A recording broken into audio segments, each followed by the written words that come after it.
Let's look at three things you have to avoid saying to your teenagers as much as you can.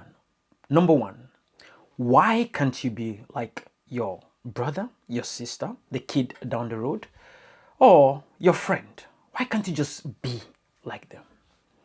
Now, this is a common statement with a lot of parents. And for some parents, it doesn't quite come out like, why don't you behave like, or why are you not like this kind of person? Sometimes it comes out a bit more subtly in different forms. But a lot of parents do this thing of trying to compare their young people with other people. And I kind of understand where that comes from because you really want what is best for your child. And so when you look at other young people who are doing well in, I don't know, academically, physically, or whatever, there's that tendency for you to want to compare a young person to them. But studies, research has shown that that is one of the worst things you can do to your young person. And so I'll talk specifically about one study in China, in a high school in China, that looked at over 579 parents and young people. They gave them questionnaires with very interesting questions, and the findings were,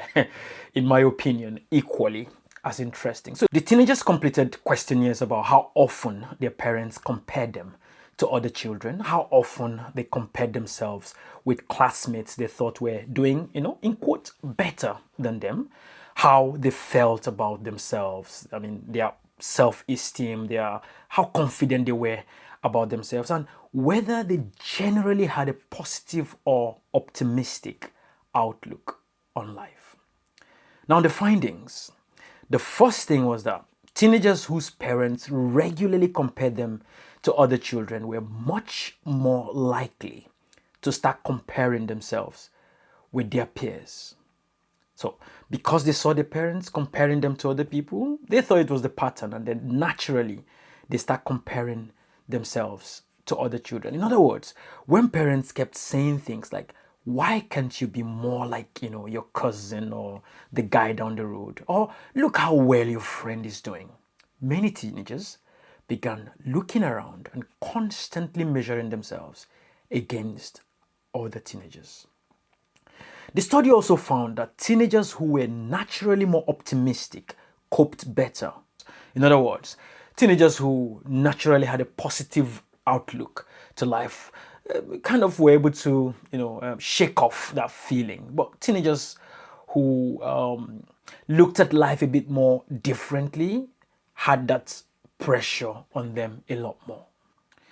Another interesting finding was that older teenagers were more likely to compare themselves with others than younger teenagers, while younger teens generally tended to be more optimistic. So you could say they've not seen that much of life, so they had a more optimistic view to life, and that meant their reaction to this kind of comments and comparisons was a bit less. The research also found, interestingly in the study, that boys showed slightly higher levels of optimism than girls. From this study, you could see that it's possible for this kind of comparisons to adversely affect young people, because when you compare them to other people, what you're simply saying to them, or what lands in their ear oftentimes is, I'm just not good enough.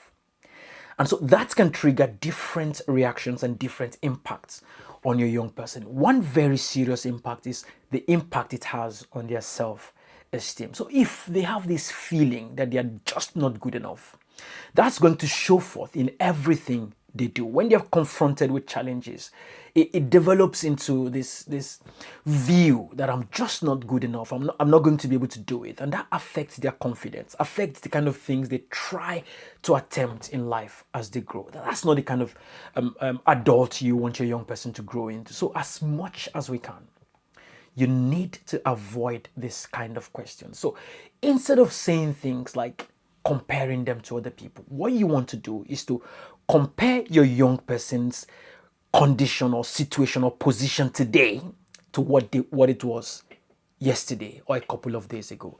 Allow them to compete with themselves and to measure their progress as they progress through life. What you want is a young person who understands that they might not be where they're going yet, but they've moved an inch closer to where they might be going to. So what you want to encourage is this confidence in what progress they have made by celebrating the little gains, little wins, every good thing that they've been able to achieve, highlighting those and helping them to celebrate it. Because what you do not want is a young person that is simply a fragment of what they are originally designed to be. You do not want a young person who is a copy of somebody else. You want a young person who is original and who celebrates their originality. And to simply do that, highlight their progress, show what progress they have made over time, and make sure they celebrate those progress as they go on in life. Number two, because I said so. Now that's a phrase or a comment that a lot of parents throw around, and I kind of understand where that comes from. You've got so much to deal with: parenting responsibilities, work responsibilities, and these young people grow into this age where they question everything. That can sometimes come across as them questioning your authority or them trying to be rude. And there's that tendency for you to react by shutting that down with that simple phrase that a lot of parents like to use: because I said so. Why are you asking me to stop going out late? Because I said so. Why are you insisting on me doing that homework? Because I said so. Now that's short and interesting, but you wouldn't imagine the damage that that simple statement would do in the life of your young person in the long run. And what are the kind of damages I'm talking about? The first thing it does is it makes them believe that their opinion doesn't really matter. And so what they would then start doing is to start shutting down those conversations, just telling themselves that it doesn't matter anyway. And what you want your young person to really engage in as they grow up is to communicate with you, to openly discuss things with you, discuss their fears with you, so you can guide them through that path. Remember, I've always emphasized that at that teenage age, their brain is developing. And what you do not want them to do is not question things as they appear. Those questionings you see are actually signs of healthy growth and development. And every time you tell them, because I said so, you are simply saying, your opinion doesn't matter. I don't care how you see it or what you think. All that matters is what I think. So instead of saying, because I said so, you could say, I understand how you feel about this. However, for this and that reason, this has to be the case. Some instances it might be a bit more difficult for you to explain because they do not see life from where you see it. And that often comes up. You have a perspective of life that is built over years of experience. It'll be foolish of me to expect your young person to view life or to see life from that perspective. So they have that shallow view of life. But you have a responsibility to at least do your best in trying to explain. There will be instances where you can't just explain and you say, you need to trust me on this, but you still have a responsibility to explain to them why they need to trust you. So it could be something like, because I've been in this business of life for, I don't know, so many years, I need you to trust me on this. Now with my daughter, I've had instances where I've had to tell her simply that you need to understand that we were the ones who had you as a baby. Your mommy had you in her womb for 9 months. So for us to have kept you and have taken care of you up until this time, you must understand that we are your biggest fans. We have the best intentions for you. And so you need to trust us on this. So there will be instances where you wouldn't be able to get them to understand where you're coming from. But again, I'm simply saying, you have a responsibility to help them understand why you think they won't be able to understand where you're coming from, and to let them know that they just need to trust you on this matter for a bit. That's a bit more detailed than saying, because I said so. You could say something like, I know you don't like this decision, and I understand that. I'm not changing my mind because it's about keeping you safe, but I want you to understand why I've made that decision. That in itself is a reasonable and a useful explanation. That gives them something to think about every time they start contemplating the possibility of you just trying to shut them down. And something else you need to understand is the way their brain functions. That teenage age is an age that is designed to resist any attempt to restrain their thinking or their growth. That's a natural biological response that is built into that teenage age. And so, what you do every time you say, because I said so, you trigger that feeling that is almost as equal to what happens to them when they feel physically constrained. And naturally, they would resist that with every form of rebellion that is in their sinew or in their system. So, again, try as much as you can not to throw in that short statement of because I said so.